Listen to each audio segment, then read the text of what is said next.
I learned something important after Laura Mitchell. The system doesn't respond to exposure the way people imagine. It doesn't panic. It doesn't retreat. It studies. Every action taken against it becomes data. Every question becomes input. By the time the next case reached my desk, the system already knew what kind of investigator I was. That file didn't arrive mysteriously.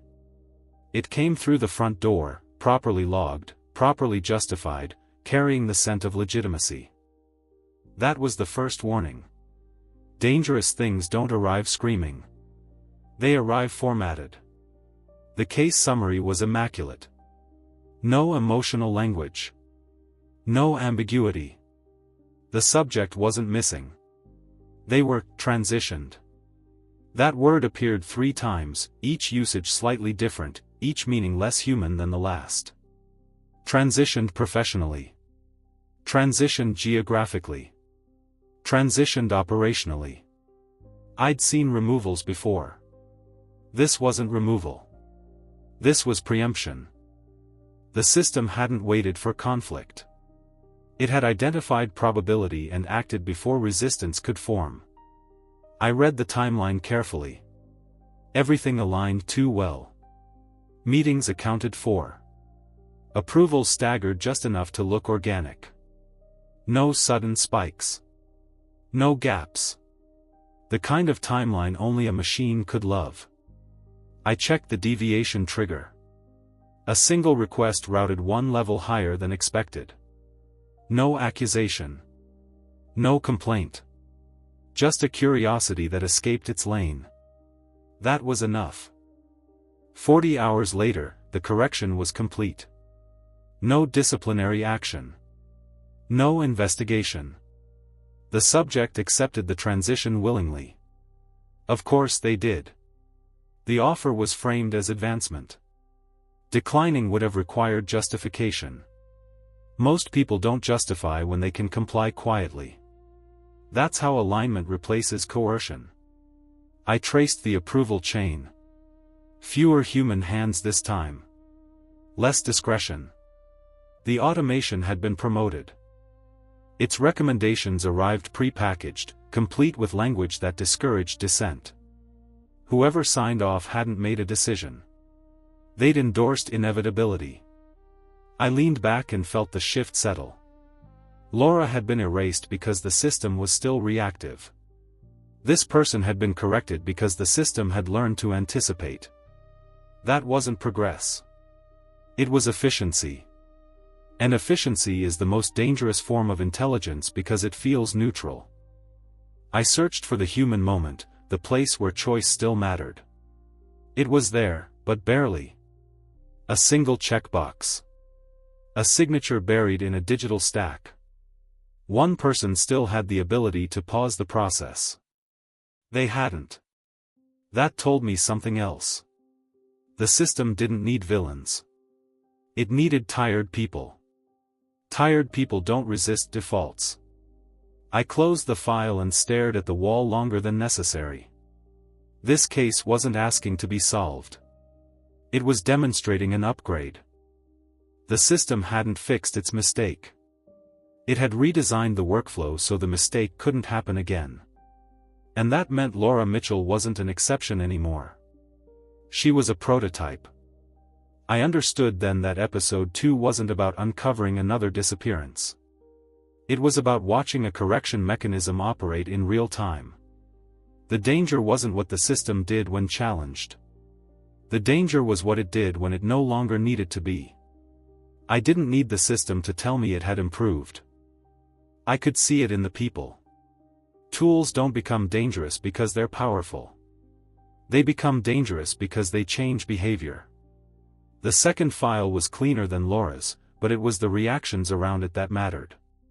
After I read it, I started watching what I'd ignored for years, the micro-decisions, the little hesitations, the way people stopped asking certain questions mid-sentence as if they'd felt an invisible hand on their shoulder. The correction mechanism didn't live in the software anymore. It lived in the workplace. It was learned, shared, normalized. I began tracking how that normalization happened. Not through memos, those are always sanitized, but through patterns in how meetings started, how they ended, what people joked about, and what no one ever joked about. The first sign was language. Phrases that sounded harmless but carried weight. Let's keep this tight. We don't need to expand scope. This isn't the hill. We should be careful with escalation. None of those lines say, stop. They say, stay safe. Safety is the most persuasive argument in Washington. Not physical safety. Professional safety. Social safety. The safety of never becoming the person someone remembers for the wrong reason. I watched a junior analyst present a small discrepancy in a vendor reconciliation report, nothing major, just an inconsistency that required another look. He framed it cautiously, apologized twice before finishing his sentence, and then offered his own solution to make it disappear. We can probably treat it as a rounding artifact. The room accepted that instantly. No one asked for verification. No one asked what it could mean. They accepted the easier shape of the problem and moved on. That wasn't laziness. It was training. I asked him later, casually, what made him so quick to dismiss it. He didn't answer directly. He smiled the way people do when they've learned the correct response is not answering at all. Just trying to keep things moving, he said. Keeping things moving is how you keep things quiet. Quiet is how you keep your name out of the wrong inbox. The next week, another discrepancy surfaced in a different department. A request had been routed higher than normal. It wasn't flagged as misconduct. It was flagged as process variance. That term appeared on a dashboard I hadn't seen before. The dashboard didn't list names. It listed variances. It wasn't tracking people. It was tracking deviations from expected behavior. That was the system's new heartbeat. You could feel it in how managers spoke, always one sentence away from reassurance. They didn't say, don't do this. They said, if you do this, be ready for the follow-up. Follow-up was the soft threat. It meant attention. Attention meant review. Review meant your decisions might be remembered. I pulled the metadata on the variance dashboard and saw it was tied to the updated automation, new version number, new scope. The correction tool had expanded beyond individual cases. It was now monitoring organizational motion. It didn't wait for a problem. It measured potential for a problem. When the measurement hit a threshold, it triggered supportive intervention, which meant a meeting, an email, a friendly reminder about best practices.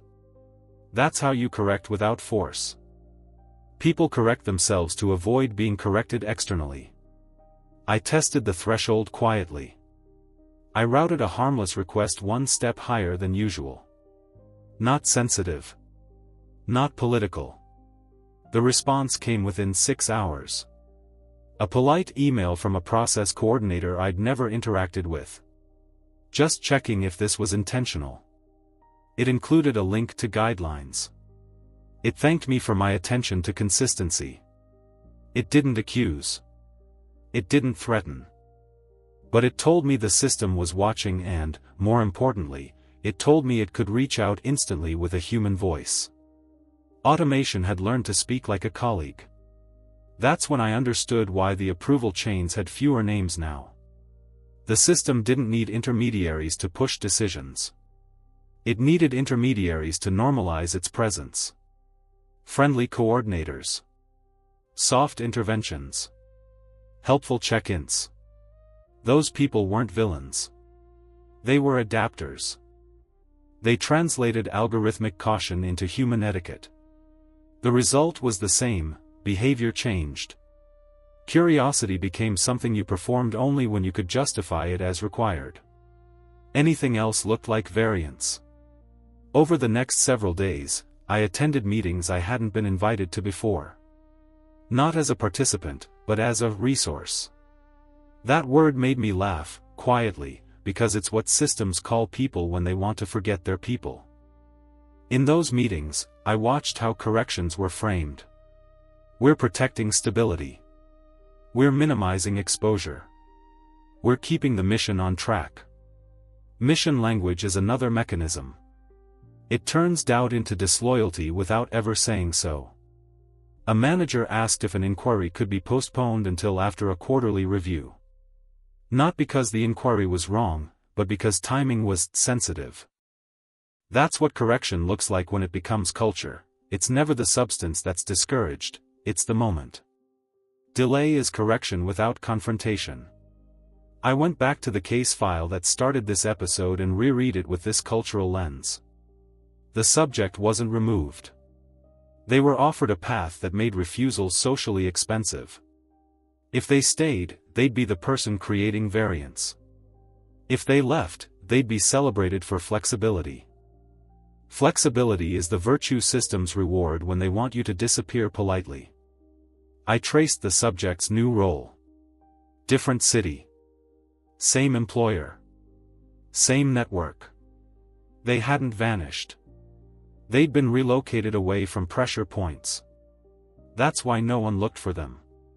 Looking implies loss. This was framed as gain. Then came the moment that made it personal. A colleague I trusted, someone who'd been around long enough to remember when investigations were messy, stopped by my office and didn't sit down. Standing is a sign. It means the conversation is meant to be short.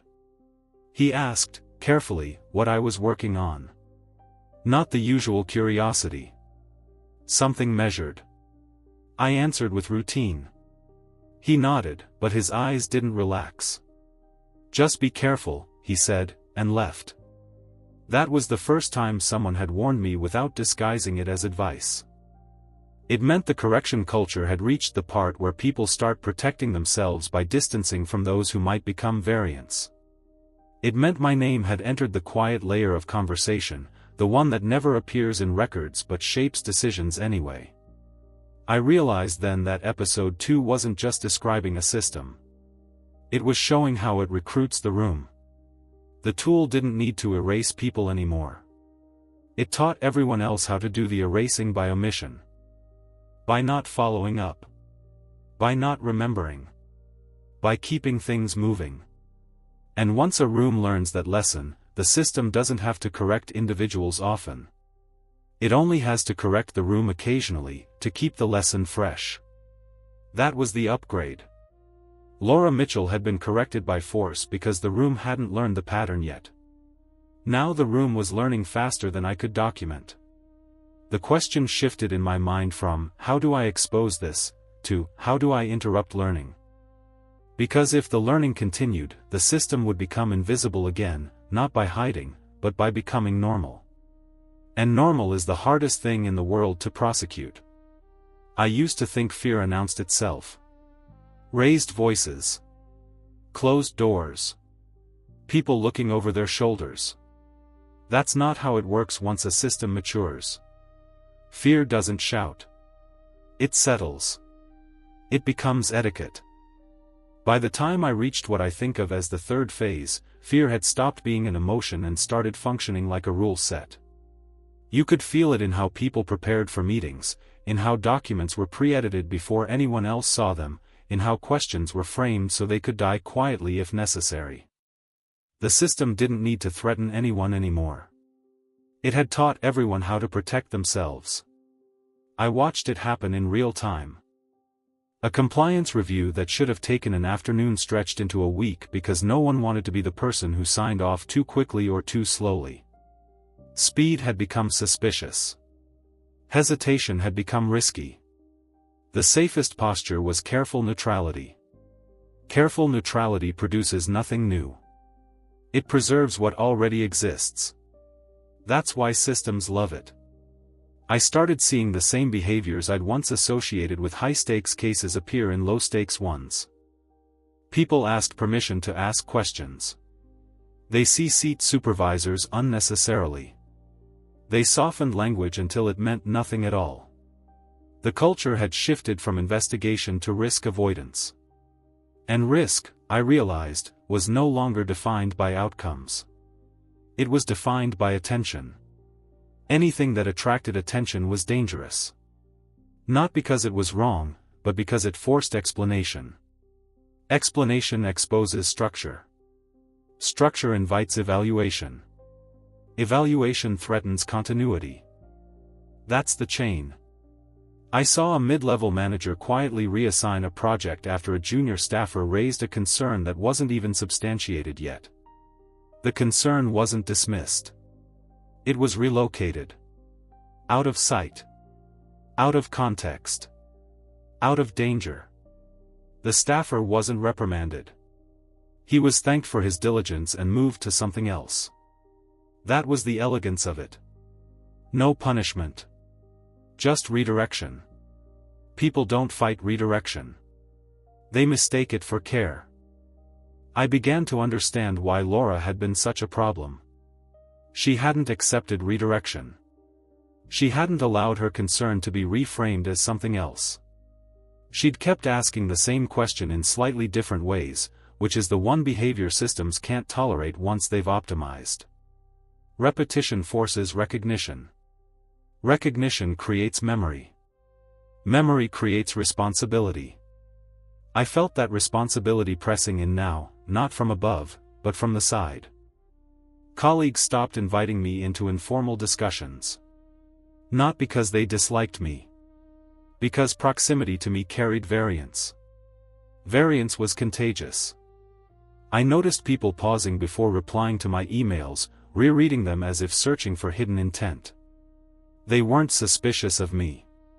They were cautious about themselves. That's how fear spreads when it's institutionalized. It turns inward. The system didn't need to isolate me explicitly. The room was doing it on its own. I sat through a meeting where a decision was clearly wrong, procedurally sound, substantively flawed, and watched as no one challenged it. Not because they didn't see it. Because they'd learned the cost of being the only one who spoke. Silence wasn't agreement anymore. It was insulation. I wrote nothing down that day. I didn't need to. The pattern was complete. Fear had finished its transformation into culture. That's the point where systems become hardest to interrupt. You're no longer pushing against rules. You're pushing against identity. People see compliance as professionalism. Questioning becomes immaturity. Persistence becomes obsession. I realized then that my presence was no longer neutral. I wasn't just observing fear. I was reminding people it existed. That made me friction. Not overtly. Subtly. The worst kind. I started receiving fewer tasks that required judgment. More tasks that required categorization. Sorting. Archiving. Work that keeps you busy without letting you influence trajectory. That wasn't an oversight. It was insulation again. They were protecting the workflow from me. That's when I understood the deeper danger. The system didn't just correct problems. It trained people to pre-correct themselves. And once that training takes hold, there's nothing left to expose.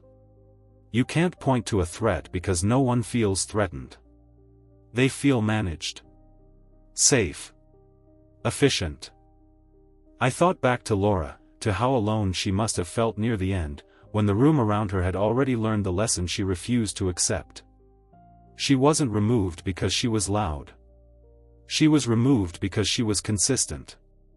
Consistency in questioning is what reveals systems over time. I was becoming consistent now. That meant the next phase wouldn't be cultural. It would be structural. The system had taught the room. Now it would deal with me directly, not through fear, but through architecture. Through access. Through scope. Through relevance. Fear had done its work. What came next would look calm. Professional. Reasonable. And it would change everything. I felt the shift before anyone explained it to me. Systems don't announce structural changes. They let you discover them by bumping into walls that weren't there yesterday. My access still worked, technically. I could log in, pull files, attend meetings. But the shape of my work had changed. The files I received were finished before they reached me. The meetings I attended had already decided what they would decide. I wasn't being excluded. I was being placed downstream, where nothing I said could alter direction. That's the first real break. Not removal, but irrelevance engineered so carefully it feels like respect. I tested it. I raised a procedural concern during a review, nothing controversial, just a reminder that a secondary check was missing. The room acknowledged it politely and moved on. Later, I saw the final memo. My concern was noted. Not addressed. Not rejected. Logged. Logging is how systems neutralize dissent without creating opposition. Once something is logged, it's considered handled. I understood then that the architecture had changed. Decisions were no longer made where discussion happened. Discussion had become decorative. The real movement was elsewhere, in automated sequences and pre-approved pathways that bypassed human friction entirely. I traced one of those pathways quietly, following a routine case backward through the workflow. It led me to a layer I hadn't seen before, not hidden, just unremarkable. A coordination framework that sat between departments, designed to optimize throughput. It didn't make choices. It constrained them. By the time a case reached a human desk, only one outcome still fit inside the constraints. That was the structural correction Laura never saw coming. Her resistance had forced the system to redesign itself so resistance wouldn't register as resistance anymore. I requested documentation on the framework, framed as training material. What I received was extensive and empty at the same time. Pages of best practices. Flowcharts that never mentioned consequence. Language that described human judgment as a bottleneck rather than a safeguard. That language matters. Once judgment is defined as inefficiency, removing it feels responsible. I began noticing how often the word risk appeared without definition. Risk to what? Risk to whom? Those details were gone. Risk had become abstract, which meant it could be invoked anywhere without challenge. In one meeting, a senior manager explained a decision by saying it reduced systemic risk. No one asked what risk it increased instead. That's the trade systems rely on people not making. I realized then that the break wasn't dramatic. There was no single moment of confrontation. The break was cumulative. 1,000 small constraints that added up to a corridor so narrow you could only walk one way. I had walked into it without noticing. And now, turning around would require pushing against the walls themselves. I felt something close to anger then, not at the system, but at my own delay. I'd been documenting behavior while the architecture was being rebuilt beneath me. That's the danger of observation without intervention. By the time you understand the pattern, it's already load-bearing. I looked back at the earliest days after Laura's case and saw them differently. The offers. The friendliness. The reassurance. Those hadn't been attempts to stop me. They'd been attempts to buy time while the redesign happened. And it had worked. The system no longer needed culture to enforce compliance. It had structure. Structure doesn't argue. It doesn't fear exposure. It just routes around obstacles until they no longer matter. I was the obstacle now, and the routing was nearly complete. I checked my calendar for the following week and saw it clearly. No strategic reviews. No cross-functional sessions. Only internal tasks. Archival work. Analysis with no audience. I wasn't being punished. I was being contained. Containment is the calmest form of control. That was the moment I stopped thinking about exposure entirely. You can't expose a corridor. You have to block it. And blocking it would require something I hadn't used yet, participation. If the system had been built to anticipate resistance, then the only move left was to appear fully aligned while altering inputs in ways the architecture couldn't predict. I didn't know yet if that was possible. I only knew that the break had happened. The system had finished correcting around me. Whatever came next would determine whether I remained a harmless artifact of an earlier version, or became the error the new version couldn't resolve cleanly. I stopped pushing against the walls and started walking exactly where the corridor wanted me to go. Alignment is the most effective camouflage there is. Once you stop resisting, people stop watching you closely. That's the paradox systems never fully solve. They're built to detect friction, not compliance that hides intention. I accepted every assignment without comment. I used the language they preferred. I referenced the frameworks they trusted. I stopped asking questions in rooms and started asking them inside the machinery itself. Participation gave me access resistance never could. I began feeding the system inputs it couldn't easily classify. Not false data. Incomplete data. Ambiguous data. Edge cases that technically complied with guidelines but forced downstream interpretation. The architecture had been designed to constrain outcomes, not to reason creatively. It assumed clean inputs. I gave it noise that looked like signal. The effect wasn't immediate. It never is. Systems absorb anomalies first. They normalize them if they can. I watched the dashboards carefully, not for spikes, but for hesitation. Small delays where processes used to glide. Flags that triggered secondary review instead of automatic resolution. Humans re-entered the loop, reluctantly. That was the crack. I widened it slowly. I volunteered for a cross-check task no one wanted. Low status. High access. The kind of work that touches many workflows without owning any of them. From there, I saw how often the system corrected people before they realized they deviated. Emails sent before questions were finished. Meetings scheduled to align expectations before concerns were articulated. The architecture wasn't responding to decisions anymore. It was shaping them in advance. I introduced my most dangerous move quietly. I delayed nothing, but I reordered everything. Sequence matters more than content. When information arrives out of the expected order, prediction degrades. The system hesitated again. Not enough to alarm, but enough to require explanation. Explanation forced human judgment. Judgment reintroduced memory. Memory is sticky. Once people remember making a choice, they're harder to automate away. I saw frustration surface in places it hadn't before. Not anger. Fatigue. Fatigue leads to mistakes. One afternoon, a process owner bypassed the framework to resolve an issue manually because it was faster. That manual action left a trace. Traces are dangerous. I didn't point it out. I let it sit.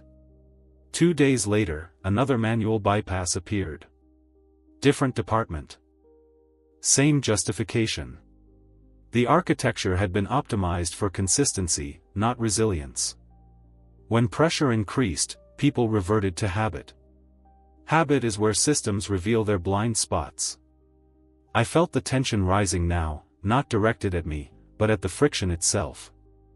The system began issuing guidance updates more frequently. Too frequently. That's another tell.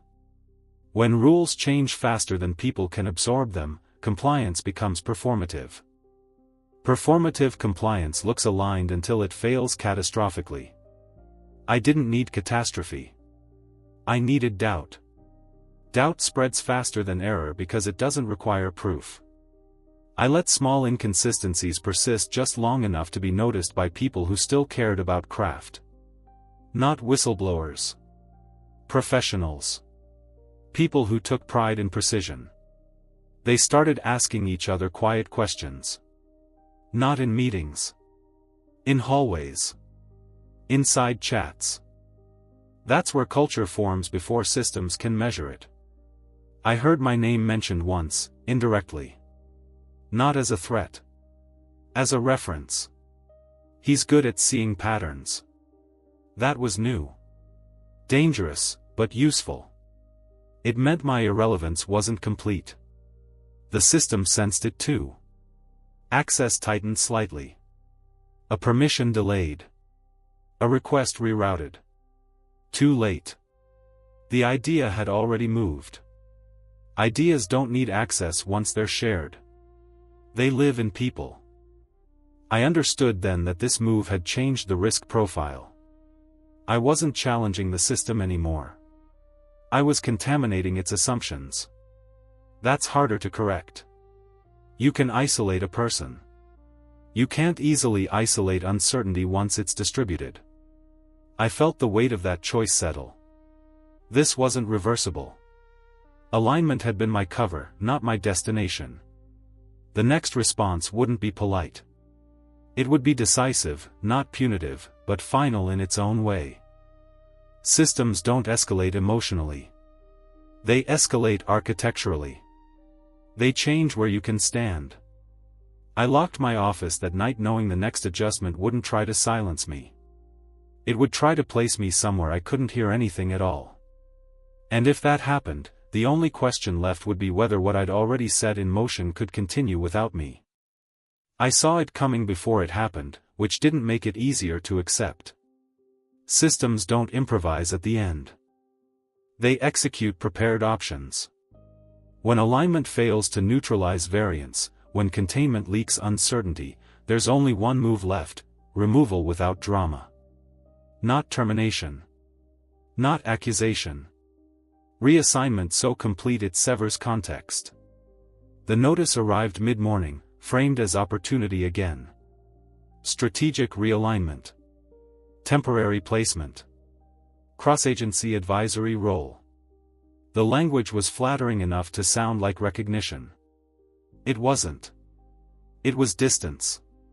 Physical, operational, cognitive. The new position would place me outside the workflows I'd been contaminating. No daily contact. No informal conversations. No incidental influence. I read the details carefully. Different building.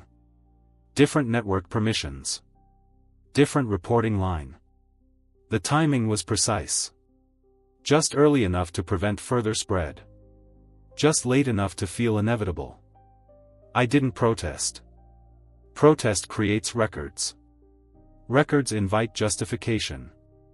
Justification reveals motive. They didn't want motive discussed. They wanted motion. I accepted within the hour.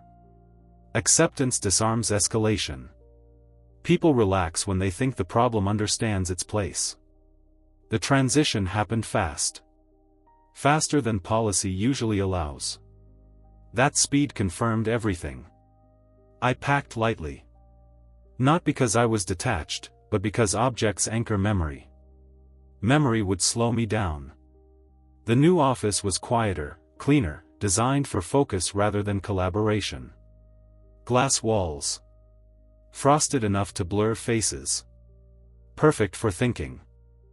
Useless for influence. On my first day, I logged in and felt the cut immediately. Fewer systems. Fewer datasets. More reports, fewer raw feeds. I could analyze outcomes, not inputs. That's how you make someone feel busy without letting them change anything. I smiled at the irony. The system had optimized me into an observer. From there, I watched the effects of my earlier work ripple without me. Meetings ran longer. Reviews hesitated. Manual overrides increased, then decreased as new rules tried to compensate. The architecture was adapting again, but this time under load. That mattered. Systems adapt best in isolation. Under observation, they overcorrect. Overcorrection creates brittleness. Brittleness creates failure modes. I wasn't there to push anymore, but others were thinking now. Quietly. Cautiously. Enough. I received fewer messages each week. Then fewer still. That was intentional.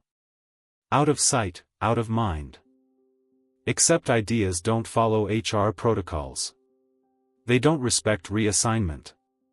They move where curiosity survives. One afternoon, weeks into the new role, I received a calendar invite from someone I barely knew. No agenda. No description. I declined without responding. Declining kept me invisible. That was the final irony. The system had removed me from relevance just as relevance was becoming less centralized. I understood then that this was as far as I would go inside it. Not because I'd failed, but because the system had done what it always does when it senses instability. It had stabilized by narrowing perspective. I shut down my workstation that night and didn't feel defeated. I felt finished. Finished with intervention. Finished with resistance. What remained was observation at a distance, the kind that sees trends instead of events. The system had made its last move against me. It had placed me somewhere safe. Safe for it. And in doing so, it had confirmed the only truth I needed to know: it was still afraid of uncertainty. Afraid enough to redraw boundaries. Afraid enough to act decisively. Afraid enough to prove it wasn't as invisible as it wanted to be. I was wrong about one thing, and it almost cost me everything. I believed the system's final move was distance. Reassignment. Isolation. A clean severing of context. That belief made sense because it followed every previous pattern. What I didn't see, what I couldn't see from inside my own logic, was that distance wasn't the goal. It was the cover. The unexpected part wasn't that the system removed me from relevance. It was that someone else stepped into the space I left behind. Quietly. Precisely. A week after my reassignment, I received a message that shouldn't have reached me. Not through official channels. Not through the network I'd been reduced to. It arrived the old way. Printed. Slid under my door. No name. No seal. Just a sentence and a timestamp. You were never the anomaly. You were the distraction. That sentence rewired everything. Distraction implies intention. It means someone benefited from my visibility. I replayed the last months with that frame in mind and saw what I'd missed. The automation updates. The cultural shift. The architectural rebuild. All of it had happened faster when I was most active. My friction had drawn attention upward and outward, buying time elsewhere. Someone had been using the noise. I thought about the junior analyst who withdrew his anomaly. The committee member who finally spoke. The process owner who bypassed the framework manually. These weren't random. They were tests. Someone had been mapping tolerance while the system watched me. My reassignment wasn't containment. It was clearance. The corridor I'd been removed from was no longer the critical path. I was looking in the wrong direction. The system hadn't corrected me out of fear.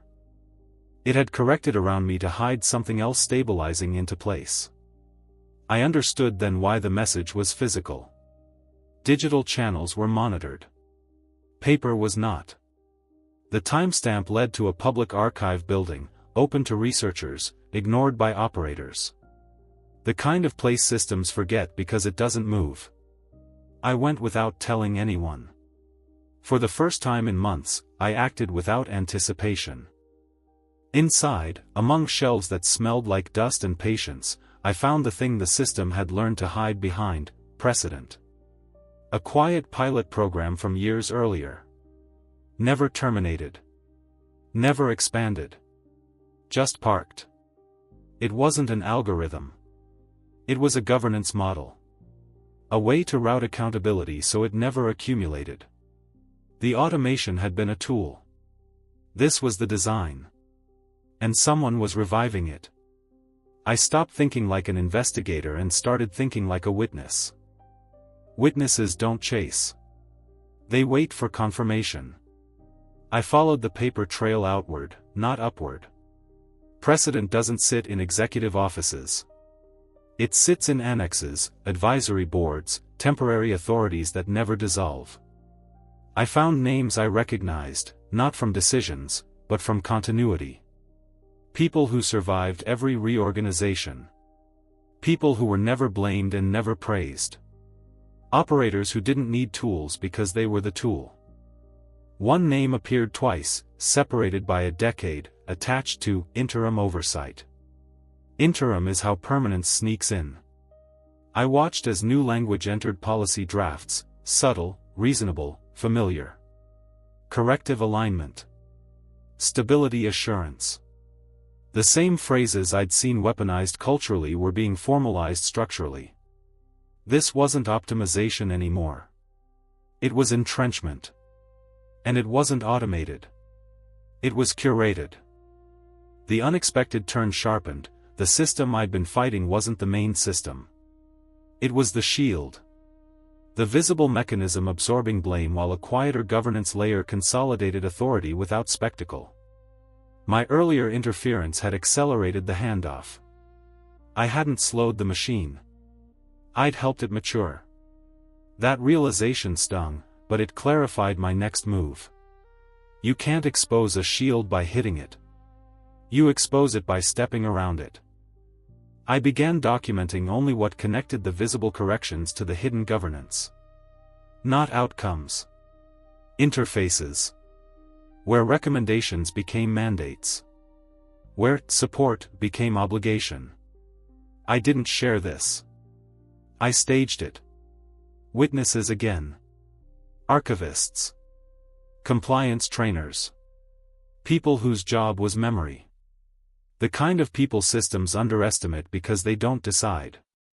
They remember. The operator noticed. Of course they did. They always do. The difference now was posture. No reassignment. No offers. No pressure. Just absence. Silence again, but thinner. The kind that suggests recalculation. I knew then this had moved beyond correction. This was succession. When systems change hands quietly, the danger isn't exposure. It's legitimacy. Legitimacy arrives when no one can remember how things worked before. I felt the window narrowing. The archive access tightened. Requests slowed. Perfectly reasonable delays. I made my last risky move and did it the only way left, I taught. Not publicly. Not formally. I framed it as history. How we got here. History disarms defenses because it implies the past is settled. I walked small groups through old precedents, old language, old trade-offs, without accusation. I let them draw the line forward themselves. People trust conclusions they reach alone. The operator countered by accelerating rollout. New guidance. New interim bodies. The shield and the design merged. It was almost elegant. Almost unstoppable. That's when the cost arrived. Not to me. To someone else. A junior coordinator was reassigned abruptly after asking for clarification in writing. Not punished. Not removed. Repositioned so cleanly it erased context. The move was legal. Polite. Devastating. It was meant for me to see. A reminder that witnesses can be corrected too. I understood then that there would be no clean ending. No reversal. Only a record that outlived the moment.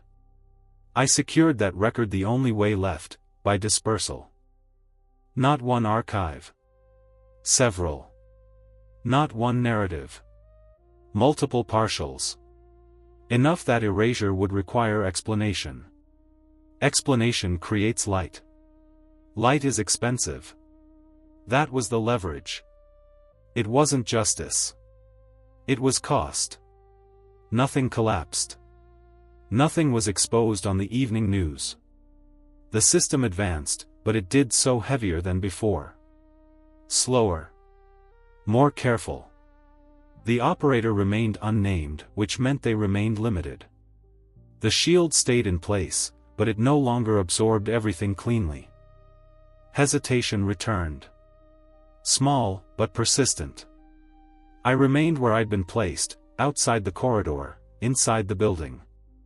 That was fine. Buildings remember even when corridors change. When people ask me now what happened to the case that started all this, I tell them the only honest answer. It wasn't solved. It wasn't corrected. It was contextualized. Laura Mitchell didn't come back. No one erased that loss. But the design that learned from her now carries weight it didn't want. Memory. Witnesses. Cost. Systems can live with error. They struggle with remembrance. The unexpected turn wasn't that I beat the system. It was that the system revealed it was never singular. And once you see that, you stop fighting shadows and start leaving traces where shadows can't reach. That's the work. Quiet. Incomplete. Necessary.